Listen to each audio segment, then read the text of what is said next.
Sinead O'Connor became too famous too young and her fame was a burden, says a close friend of the international music star. The late Nothing Compares to You singer tragically passed away in July after being found unresponsive at her London flat. Sinead, whose cause of death remains unknown, left behind her 3 children. Her son Shane passed away last year at the age of 17. During her later years, Irish singer Gavin Friday revealed that Sinead had shut people out after struggling to cope with the sad loss of her son. He had spent days worrying after not hearing back from her. There came a time when Sinead stopped responding to his messages, which Gavin described as the most terrible thing. In a piece for The Guardian, he said, "When Sinead was struggling over the past few years, it was hard to contact her as she kept changing her number and her email. I got some random messages now and again and then nothing. After her son Shane died, I tried to make contact with various people but I couldn't reach her. That was the most terrible thing and, if I'm being honest, I didn't see how she could recover from it." Gavin confessed that he'd sobbed after hearing about Sinead's death announced on the radio. He admitted, "I was listening to an arts program on the radio around 7 p.m. when they announced her death. I cried when I heard.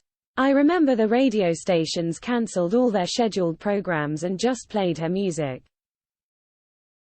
I went out for a walk and heard her songs coming out of people's open windows. It was a collective living wake. Spontaneous." Friday met the late Nothing Compares to You singer in 1985 shortly after she had collaborated with U2 on a song called Heroin. He said he got to work with Sinead in 1993 after he suggested to director Jim Sheridan she should sing the soundtrack for his film about the Guildford Four, In the Name of the Father. I showed her a rough cut of the film and that was that. She was absolutely up for doing the song, he told The Guardian. We recorded it in a small demo studio in Temple Bar in Dublin. Sinead arrived dressed all in denim with a baby doll under her arm.